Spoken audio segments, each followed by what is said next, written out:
Yeah, hi, good afternoon. My name is Vaseem. Welcome to my channel WK in UK. And today's subject is how to excel, how to shine, how to be successful in your early to mid career. So, what is early to mid career in my language, my definition? Let me simplify it for you. For me, early to mid career is somewhere when somebody starts their professional journey, which could be life at zero, which is just passing out of college, which could be engineering, it could be MBA, whatever it is, and up to 8 to 10 years. That's what I call it, early to mid career, basically. So let's talk about it. The challenges people face on the ground when they join a corporate organization. What are the opportunities? What are the challenges? Typically, I don't see management institutions or engineering institutions teaching their students, teaching people around about this practicality of life, practicality on the ground. So I'm going to touch upon this subject now. I'm going to be using about 15 to 18 slides for this and not detail, just one-liners, I would say rather.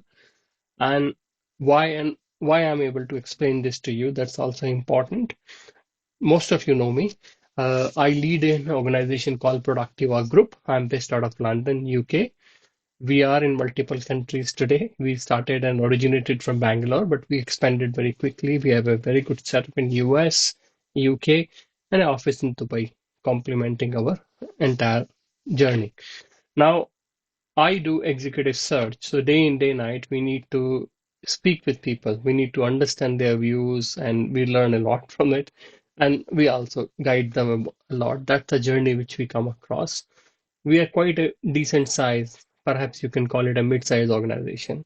And prior to starting my business, I used to work with Infosys, which is a very large, corporate, or I would say that one of the best companies in IT industry to work for.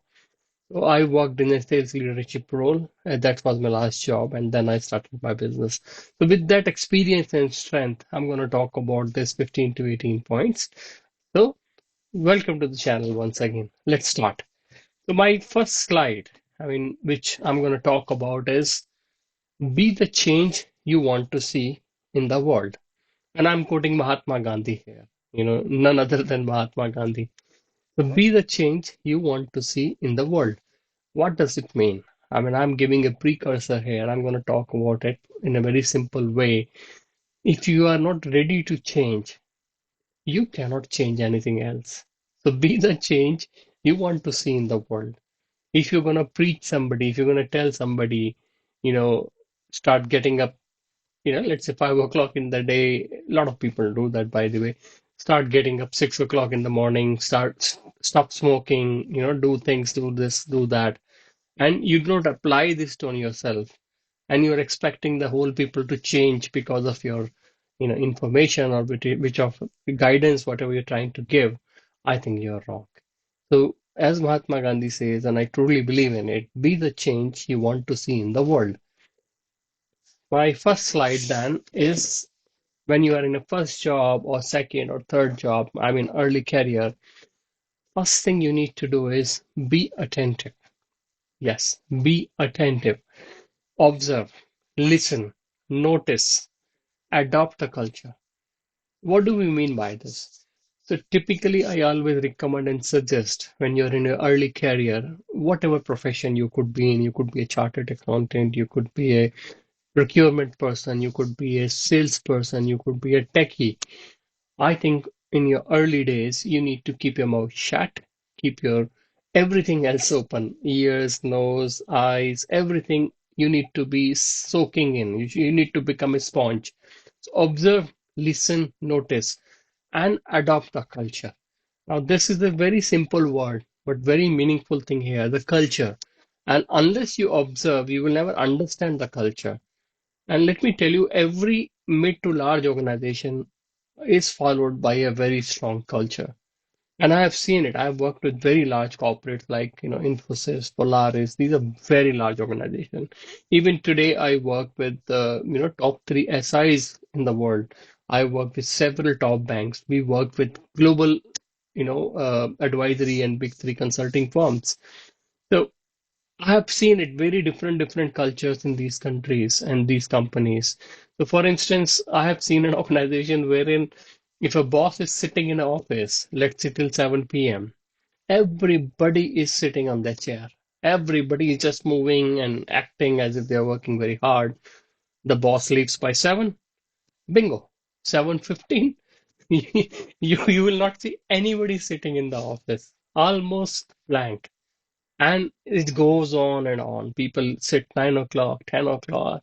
That's one example I'm trying to quote. Another simple and very realistic. Perhaps some of you can realize it and you can, kind of connect with it.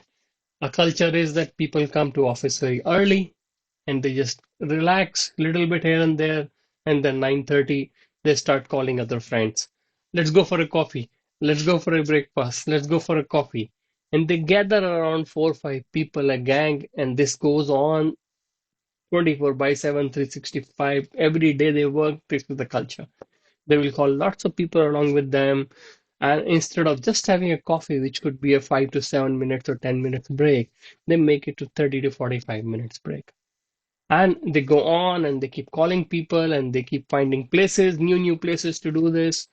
Yes, it's good to have fun, but I'm just telling about culture here. Good or I'm not here to judge. You are the one to judge on it. I never liked it, honestly. Then the same thing starts for the lunch. So 12:30 they start pinging. Did you bring the tiffin today? What is there in your tiffin? What have you done this? Where do we go to eat today? Shall we eat a pizza today? And they start gathering like a herd of people around.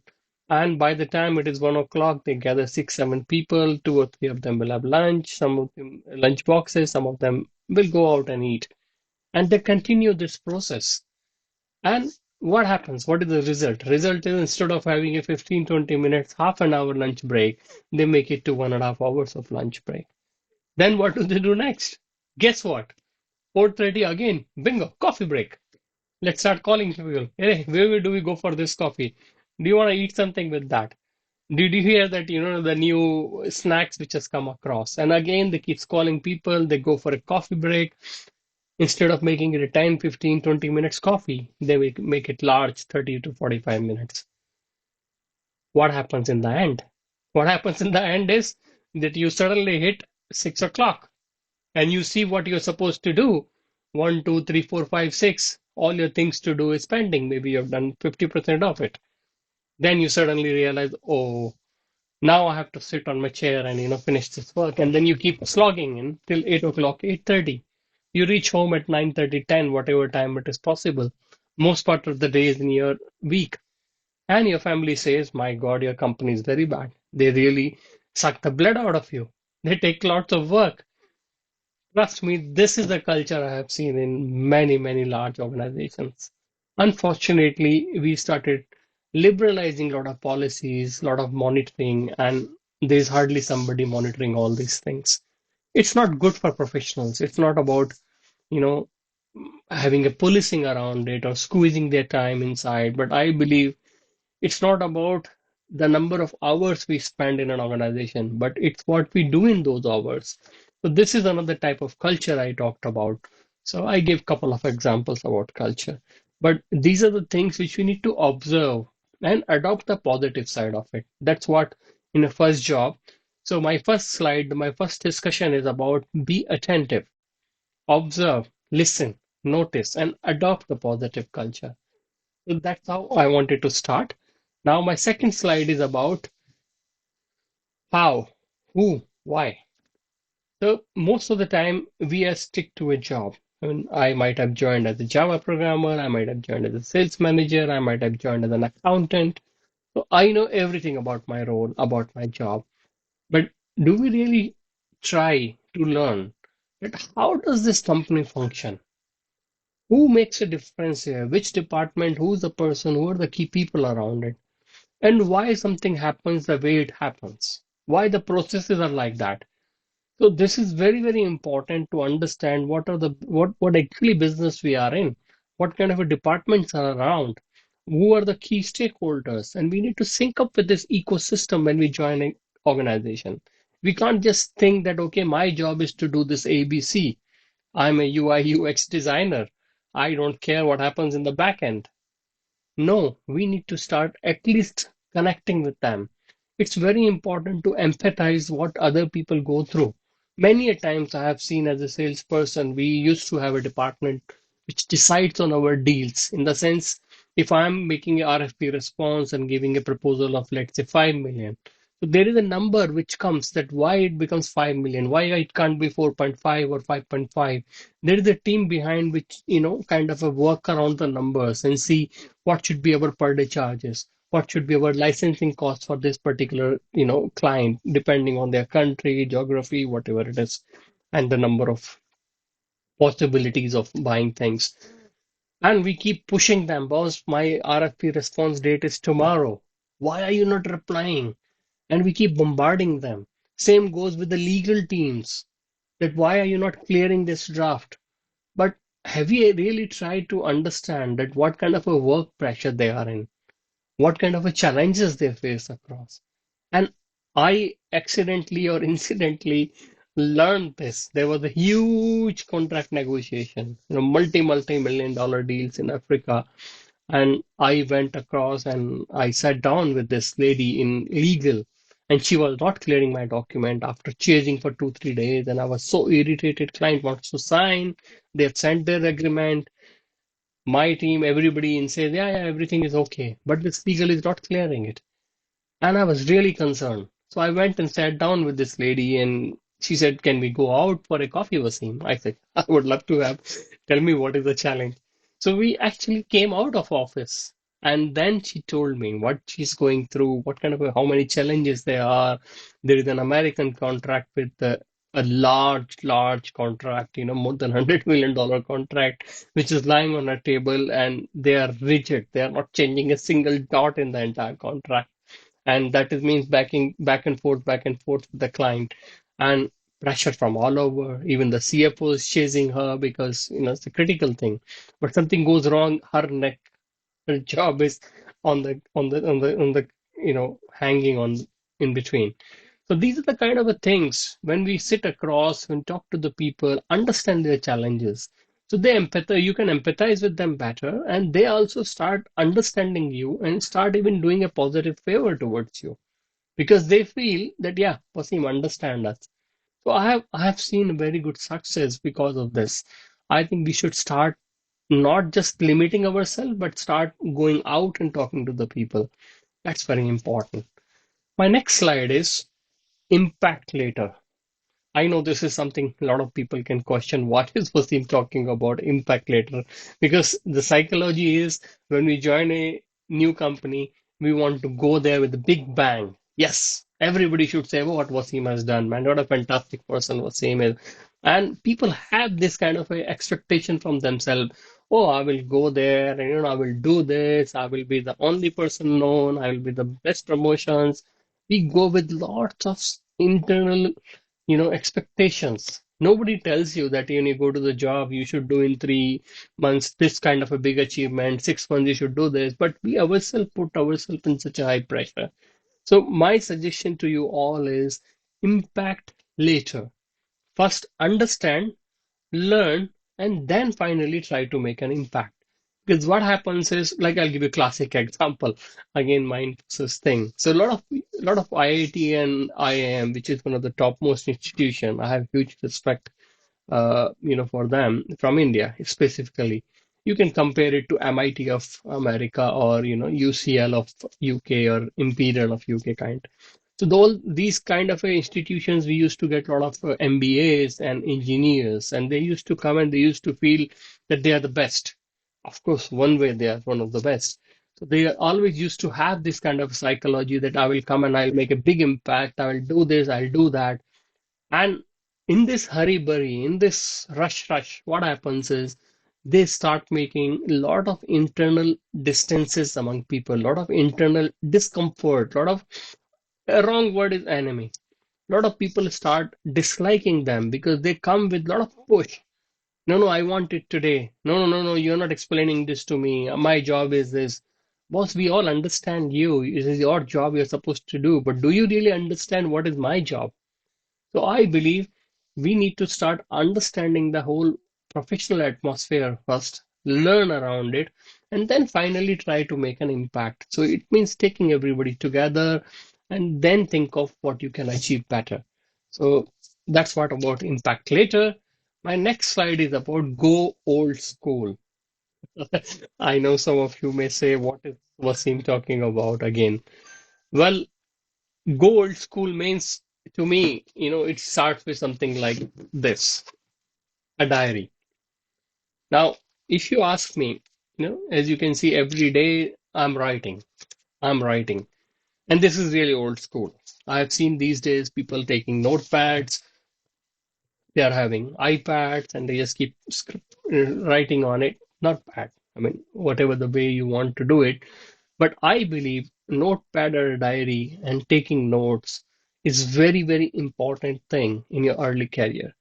It gives you two, three types of feeling. First of all, is a person who's listening, who's just watching you when you're listening to somebody and writing, they feel that they are important. That whatever they are saying, Wasim is thinking about it. Wasim is, listening about it, and he's making notes. That's a very, very positive vibe which you sent across. Secondly, when you write, as they say, it's all about senses. When you write something, it really goes for long. My personal experience about this is, I think I've quoted in my one of the Hindi video as well.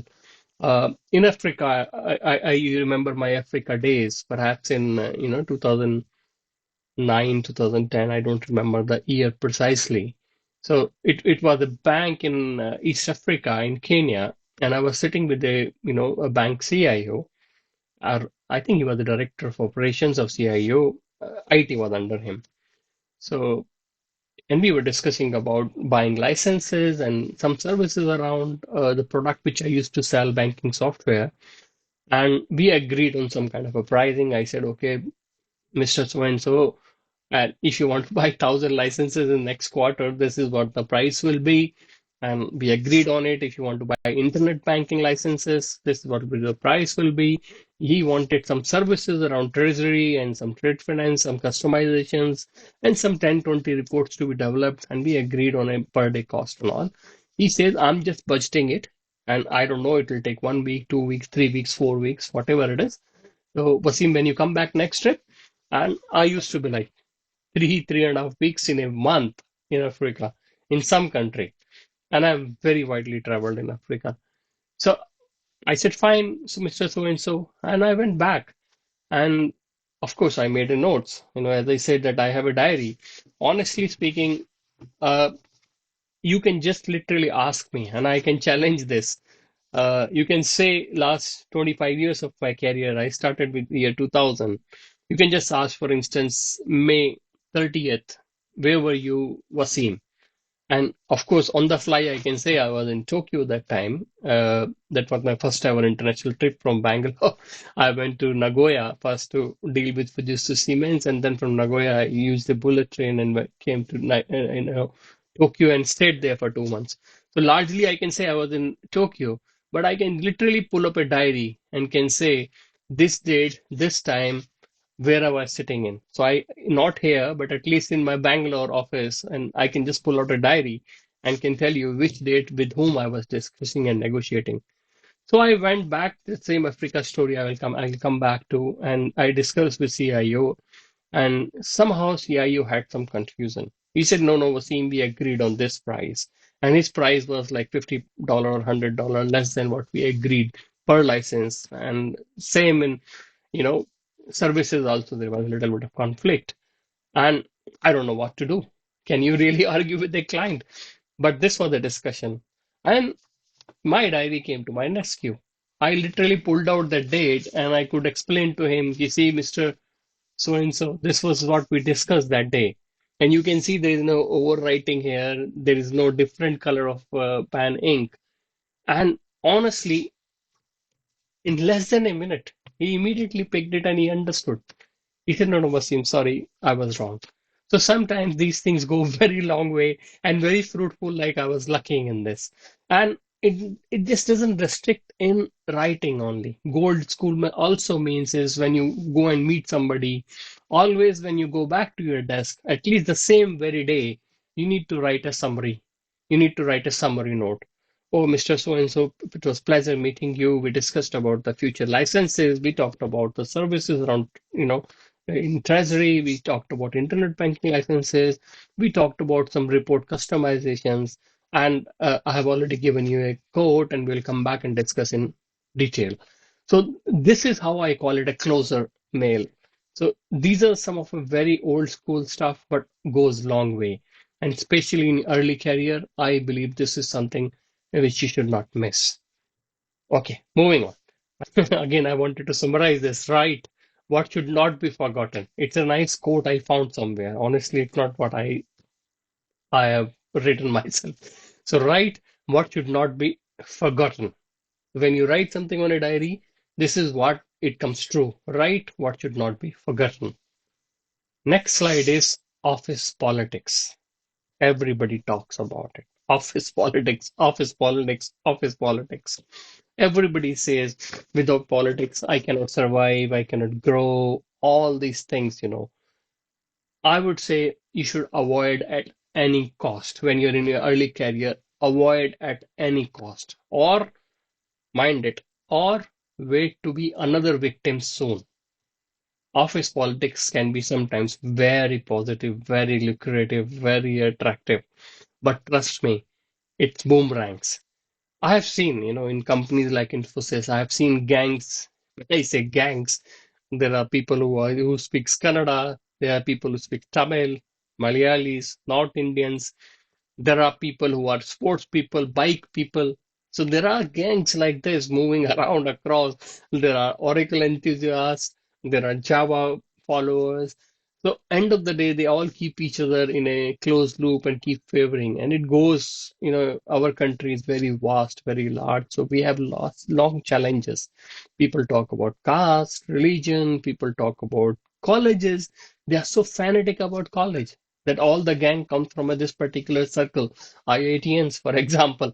So any IITian, they have a blind faith and they try to support it. Not all, but this is what the office politics examples I can quote here. So my suggestion in an early career, avoid at any cost. Otherwise, wait to be a victim soon. Okay, next slide is about feedback. Now, this is very simple thing, but in early career, it matters a lot. Always, go and ask for it. Don't be shy about it. Chase it. And then if somebody gives a genuine feedback to you, accept and showcase adoption. So somebody told you, for instance, when you write, you don't write the first statement very well, Wasim. You should be a little bit more polite. You can't just bang, bang, bang, bang, talk about the action point. You should go a little bit polite, write a statement which is neutralizing the negativity, bring into positivity. So next time when you write back to them, adopt it. Kind of show them that yes, you heard them, you accepted in a positive way, and showcase the adoption. And if they are not right, if the suggestion is not at all good, I would still say, at least for one or two or three conversation, accept little bit of it and then slowly pull back, because sometimes people just be unreasonable. They can ask you anything. But feedback is very critical for your early career. Don't be shy.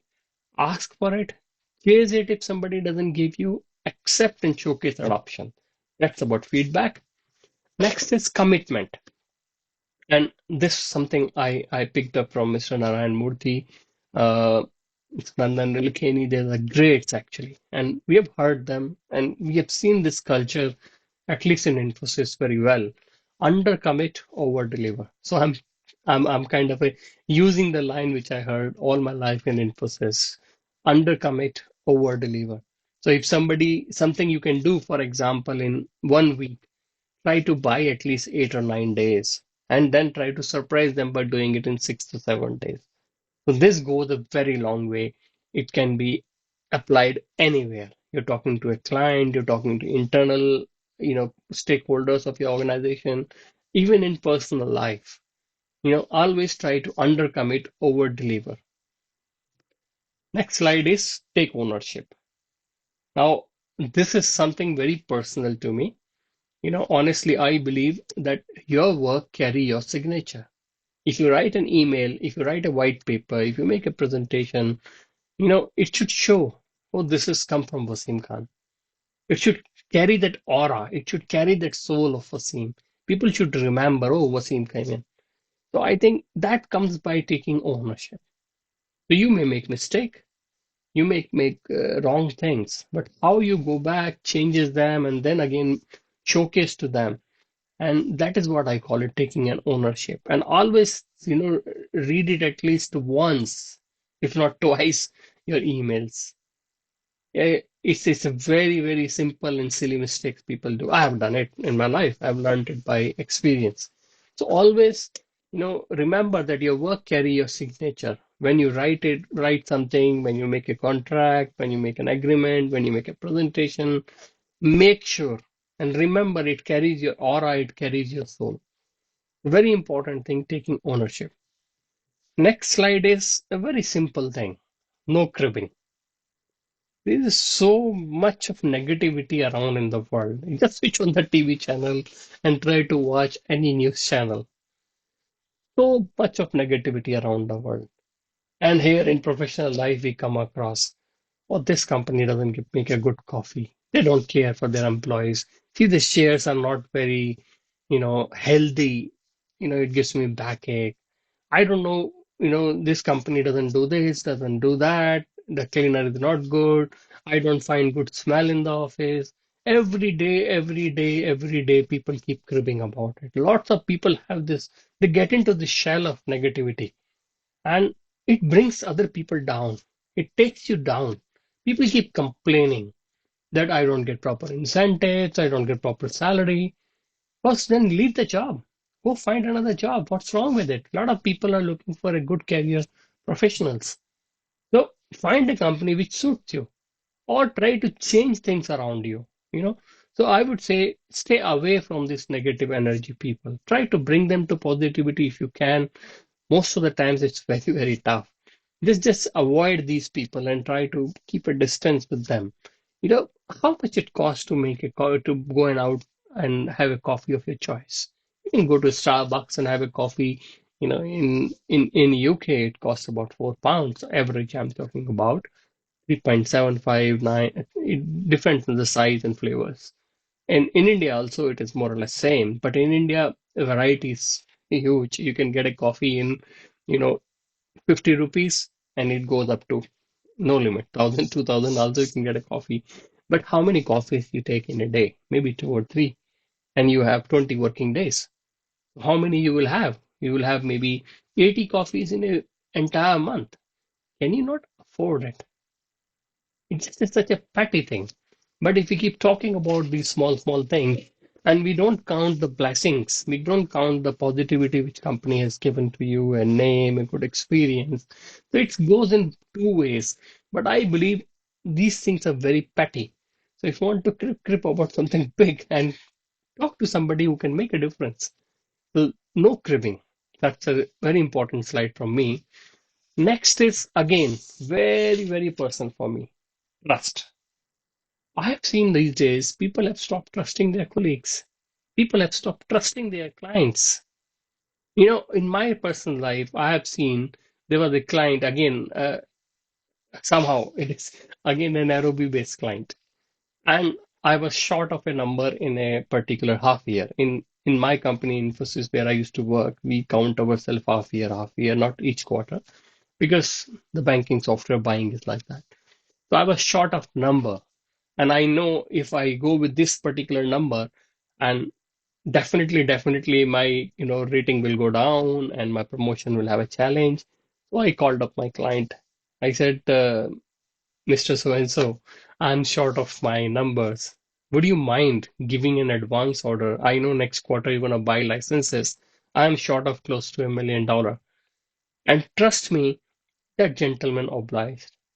He says it's okay 15 days early if I buy licenses. I may need quarter of them or one third of those, and next month I will use it full. It's okay. And I return back the favor in next quarter by providing him, couple of resources for services from the back end in India. So this back and forth can keep happening, you know. But how? because you trust them, they trust you. And be positive, especially respect and trust your colleagues. It's very, very important. Many a times we really become in a shell and we become very, very negative about these things that I don't know if I'm sharing my problem with him, he should not take advantage. If I tell the person that I don't know how to do this, they should not take advantage and talk to 10 other people. Boss, it's only a matter of once. You will come to know if they've shared with somebody. Just don't do it again. But don't lose hope. Don't lose hope from humanity. Be positive. Trust. Very, very important. Next is give away credit. Many a times we always are credit hungry. Oh, I have done this. I must, people should say Wasim has done it. But sometimes giving your credit in your early career goes very long way. And it really goes long way because people come back and give it back to you.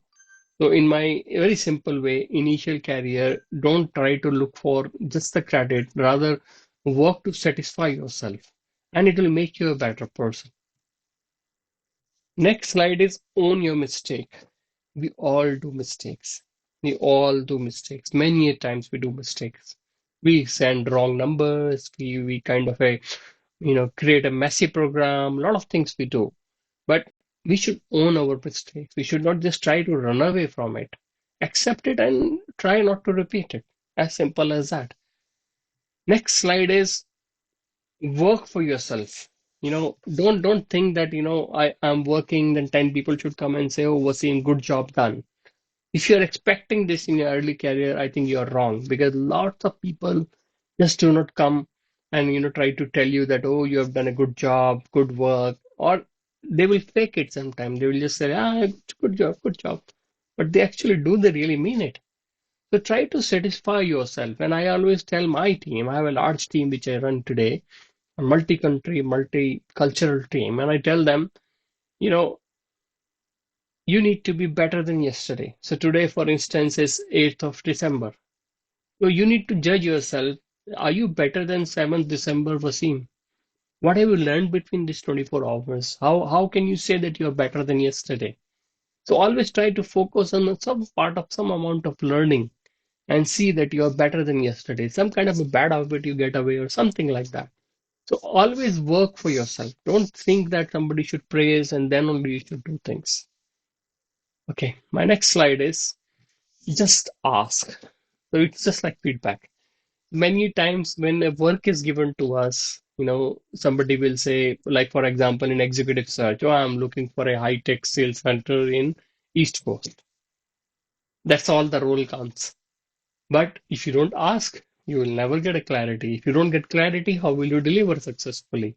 So ask as much as possible, no assumptions. And if you ask right questions, client themselves will guide you how to do this thing, how to achieve this particular thing.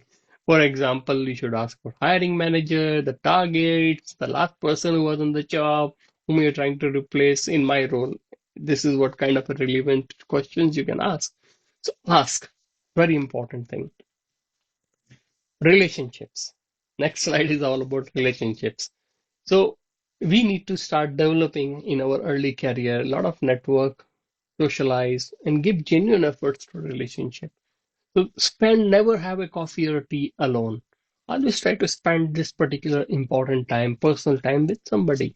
That's how you develop relationship, develop friendships, and that goes long way.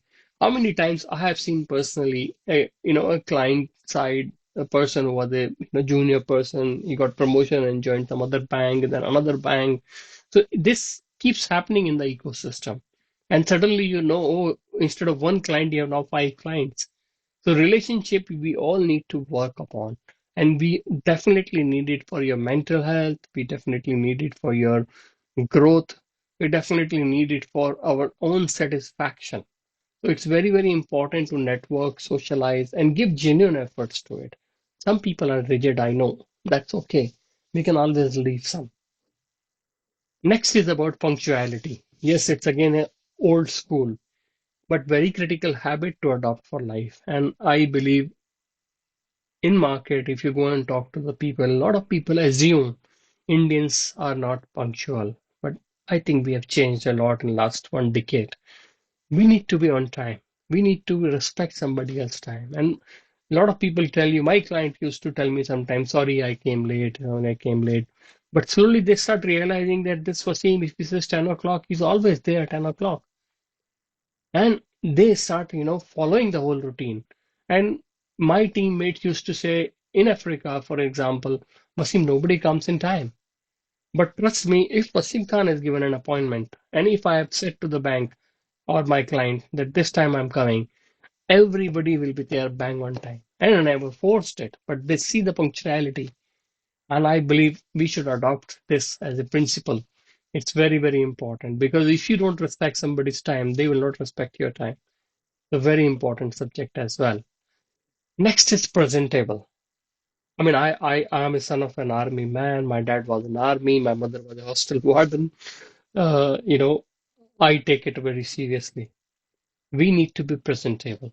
And unfortunately, large organizations even, you will see people wearing their marriage suit, what they wore 15 years back. Now the pant doesn't fit anymore because when they got married, it was 28 size. Now they're 38.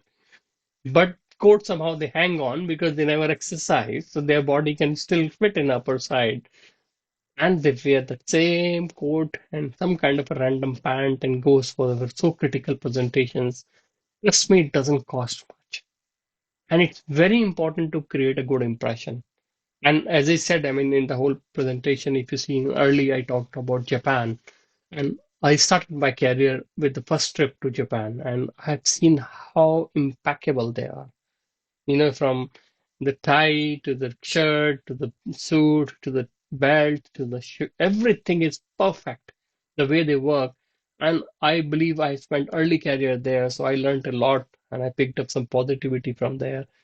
We need to be there like there is no tomorrow. We need to spend some quality money on it. It doesn't mean that you start wearing Armani, Gucci's, or Boss suits and all. It doesn't cost so much, but be presentable, shave or be presentable. If you want beard, my dad used to say, then don't go to the office for a week.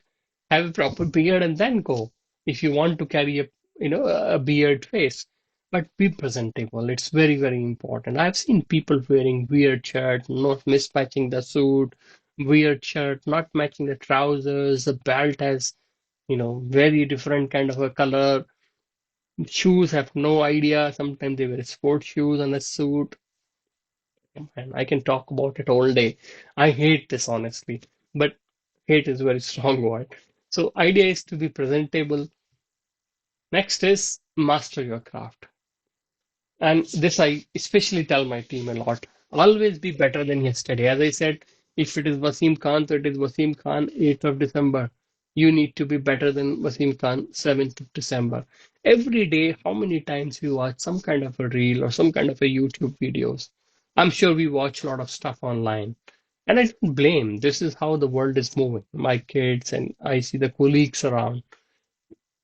I personally suggest my entire team, and I'm going to talk same thing to you all as well. Try to spend at least 25% of that time on something positive, which can teach you something. So if you're watching, for instance, 1 hour of all these things, at least try to spend 15 minutes on learning something. There are some very good people around. Mr. Brian Tracy, a lot of good guys, Tom Peters, Mr. Kera. I also follow a lot of good positive people around. So try to learn something. If nothing possible, learn a recipe. At least you're better than yesterday. I recently learned a Gujarati recipe, and it is using, a bottle gourd, and it came up very well, and I was very satisfied. And I've just learned a new one, a cake without an egg, because I'm a vegetarian. I don't even take egg. So I'm just learning a recipe, and I'm going to try this weekend. So idea is to learn something every day, which makes you better than yesterday. And especially professionally, if you talk about, you need to master your craft. Even if you are a carpenter, you need to be one of the best carpenter around. If you are a plumber, you need to try to be a best plumber around. If you are a Java programmer, you need to learn so much that people should recognize, oh, this guy is a Java programmer. So master your craft. Always be better than yesterday. So, how you can do this better as well by joining some industry events, seminars, follow some of the best leaders to learn, as I quoted a couple of names. So this helps you keep abreast with the latest what's happening around, and this helps you master your craft. The last slide, and I'm quoting Martin Luther King Jr. And he says, if you can't fly, then run. If you can't run, then walk. If you can't walk, then crawl. But whatever you do, you have to keep moving. So this is what takes your career to the next level. I hope and I believe you watch it at least twice, if not three times. Please do go through this once again, pick up your own favorites and start applying. It's all about applied leadership. If you don't apply, there's no point in listening to all this. I would wish you all the best. Please pick up some of these related areas and just try applying it.